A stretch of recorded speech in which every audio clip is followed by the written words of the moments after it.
मेरे बच्चे, मैं तुम्हें एक हीरे की तरह इतना कीमती बनाना चाहता हूँ कि लोग तरसेंगे तुम्हें पाने के लिए। जिस प्रकार हीरा सभी पत्थरों के बीच रहकर अपने आप में एक अलग चमक रखता है, एक तेज रखता है, उसी प्रकार तुम सबके बीच में रहकर अपने आप को इस तरह बना लो कि तुम सबसे अलग चमको। लेकिन उससे पहले तुम्हें मेरे कुछ सवालों का जवाब देना होगा। यदि तुम मेरे सवालों का जवाब मुझे ना भी दो तो तुम उन सवालों को अपने आप से उत्तर पूछना। मेरे बच्चे, क्या तुम दूसरों पर ध्यान देते हो और स्वयं पर कितना ज्यादा ध्यान देते हो? तुम दूसरों के बजाय ज्यादा ध्यान अपने आप पर दो। जितना ज्यादा तुम यह करोगे उतना ही तुम्हारे लिए फायदेमंद रहेगा, क्योंकि दूसरों पर ध्यान देने से दूसरों की गलतियां पता चलती है और स्वयं पर ध्यान देने से स्वयं की गलतियां पता चलती है। और जब स्वयं की गलतियां पता चलती है तभी तो तुम गलतियों को सुधार पाओगे।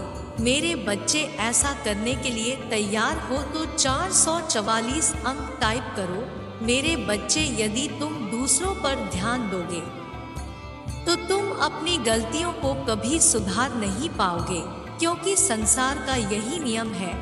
हम जिस पर ज्यादा ध्यान देते हैं उसकी अच्छाई और बुराई बहुत अच्छे से दिखाई देते हैं। मेरे बच्चे, इस पर विश्वास है तो लाइक करके दावा करो।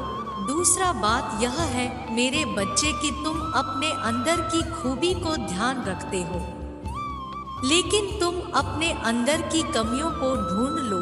जो तुम्हारे अंदर कमियां हैं वह कमियों को समाप्त करने की कोशिश करो, क्योंकि यदि तुम अपने अंदर एक भी कमी नहीं रहने दोगे तो तुम ऐसे ही हीरे की तरह चमक जाओगे। जैसे कि हीरे की चमक से आंखें चकाचौंध हो जाता है, पूरे संसार में तुम भीड़ में सबसे अलग दिखाई दोगे। मेरे बच्चे, तुम खुद को अलग दिखाने के लिए तैयार हो तो हाँ टाइप करके मुझे बताओ। मेरे बच्चे, खुद की तरक्की में इतना समय लगा दो कि दूसरों की बुराई देखने का तुम्हें समय ही ना मिले, ना ही दूसरों की बुराई सुनने का कोई समय ना मिले। इसके साथ यदि तुम्हारे साथ कोई किसी भी बुराई करता है तो तुम उसके पाप के भागीदार मत बनो, क्योंकि जो बुराई करता है उतना ही पाप का भागीदार वह होता है, उतना ही पाप का भागीदार सुनने वाला भी होता है। इसलिए सुनकर अपनी मन को मेला मत करो। इसके साथ ही अपने आप को अकेला रखने का संभव प्रयास करो, क्योंकि जब तुम अकेले रहोगे तो पूरा समय केवल तुम्हें तुम्हारे बारे में सोचने के लिए समय प्राप्त होगा और तुम ज्यादा से ज्यादा अपने बारे में सोच पाओगे, जिससे कि आगे आने वाले समय में तुम एक ऐसी मंजिल चुनोगे जो सबसे अलग होगा, जो इतनी बड़ा होगा जिस पर तुम्हें बहुत ज्यादा परिश्रम तो करना पड़ेगा, लेकिन तुम उस पर पूर्ण परिश्रम करने के लिए विश्वास से चल पड़ोगे।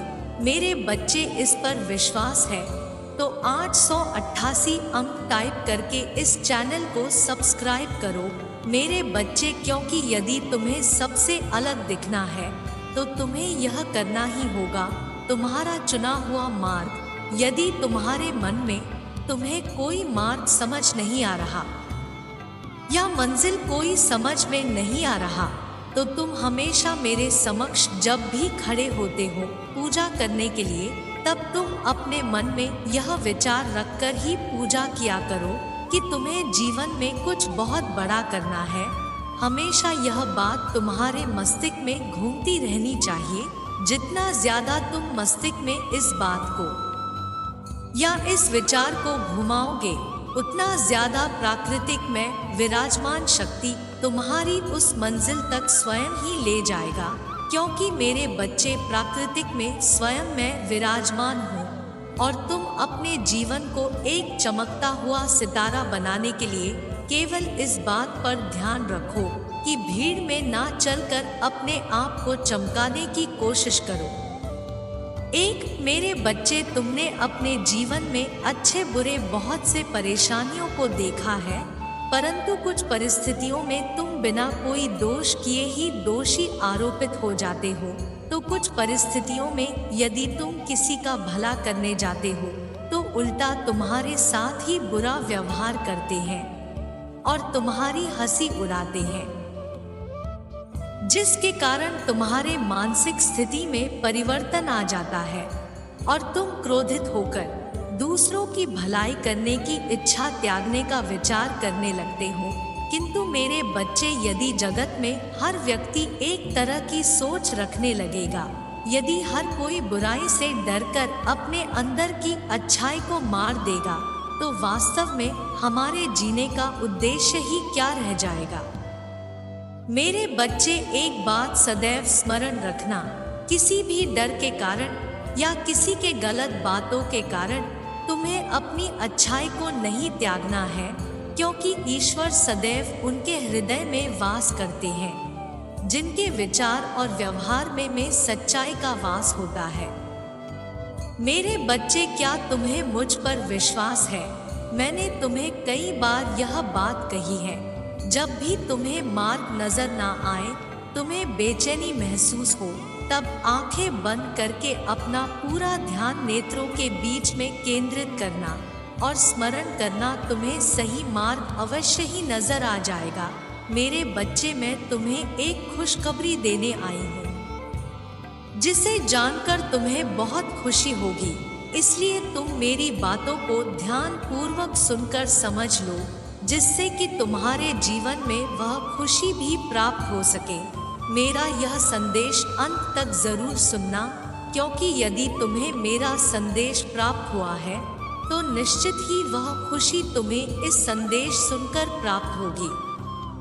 तुम्हारी प्रार्थना को मैं सुन रही हूँ, देख रही हूँ। मुझे ज्ञात है कि तुम्हें क्या चाहिए।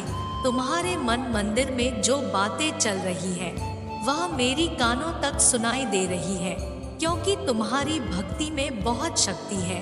तुम्हारी भक्ति बिना स्वार्थ, बिना कुछ मांगे तुम्हारी भक्ति है। मैं विवश हो गई हूँ तुम्हारे निकट आने के लिए और तुम्हें बताने के लिए, इसलिए मेरी बात को ध्यान से सुनना। मेरे बच्चे, तुम अपने जीवन में काफी समय से कष्ट को सह रहे हो।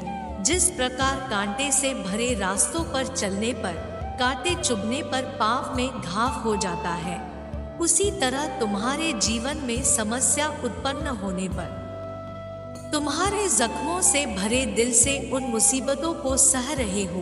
वह सब मुझे ज्ञात है। मैं जानती हूँ कि तुम उन सब जख्मों को अपने हृदय में छुपाए बैठे हो और शांति पूर्वक रोते हो और मुझे हमेशा कहते हो। तुम्हारी हर शाम आंखें भर जाती है और तुम भरी आंखों से मुझे देखते हो और सोचते हो कि मेरी यह परेशानी कब दूर होगी। लेकिन मेरे बच्चे, मैं बताना चाहती हूँ कि एक खुशखबरी है। यह परेशानी हल होने वाली है। शीघ्र ही तुम्हें इस कार्य को करते ही तुम्हें तुम्हारी सारी परेशानियां छुटकारा मिल जाएगी। ब्रह्मांड में छुपी एक शक्ति को पहचानो। तुमको ध्यान रखना होगा कि उस प्रिय चीज की प्राप्ति का समय बहुत नजदीक है। बस तुम्हें यह कार्य करना है। जो खुशी तुम प्राप्त करना चाहते हो, उसको प्राप्त करने में अपनी पूरी लगन और परिश्रम उसमें लगा दो। एकाग्र मन से किया गया कार्य जीवन में हमेशा भर भर की खुशियां लाता है। मेरे बच्चे, तुम्हें अपनी अच्छाई को नहीं त्यागनी है, क्योंकि तुम तो वह हो जो परिणाम का विचार ना करते हुए सदा सहायता का हाथ बढ़ाते हैं। मेरे बच्चे, तुम्हारा कल सर्वोत्तम है, इसलिए तुम्हें कभी किसी भी बातों का ध्यान ना करते हुए केवल एक विचार करना है कि तुम्हारे हर एक कर्म किसी दूसरे से पहले ईश्वर देखते हैं और वह तुम्हें तुमसे भी अधिक जानते हैं। तुमने किस दिन कौन से कार्य किए हो और उस कर्म का उचित फल समय आने पर तुम्हें अवश्य ही प्राप्त होगा। मैं तुम्हें जो बताती हूँ उन पर ध्यान दिया करो, क्योंकि मैं तुम्हें तुम्हारे बारे में बताती हूँ अपने बारे में यह बात जानते हो कि तुम कौन हो? मेरे बच्चे, क्या तुम जानते हो तुम्हारा वास्तविक लक्ष्य क्या है? अब जो मैं तुम्हें बताने जा रही हूँ उसे ध्यान से समझने का प्रयास करना। मेरे बच्चे, ब्रह्मांड की सभी जीवों की उत्पत्ति मुझसे ही हुई है। जब तुम अपना मूल उद्देश्य समझ जाओगे और जब तुम अपना कर्म चक्र पूरा कर लोगे, उसके बाद सभी आत्माओं को मुझ में ही विलीन होना है। सभी आत्माओं का केवल एक ही लक्ष्य है, परम तत्व के सत्य को जानना। परंतु मेरे बच्चे, मैं बहुत दुखी हूँ।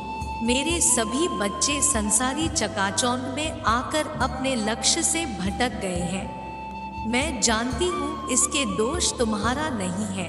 तुम्हें अपना चक्र भी पूरा करना है, जिस कारण तुम अपने कर्म चक्र में बंधे हुए हो।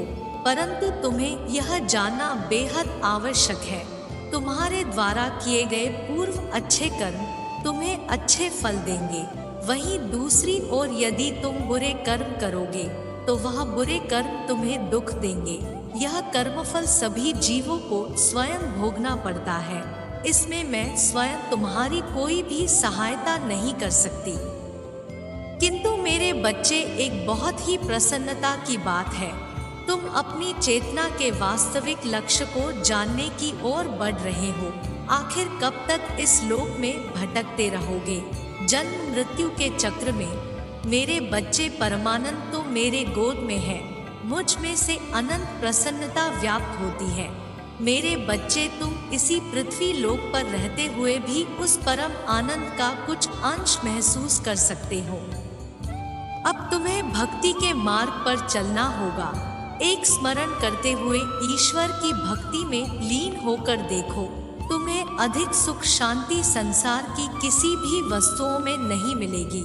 इसलिए इतना संदेह किस लिए?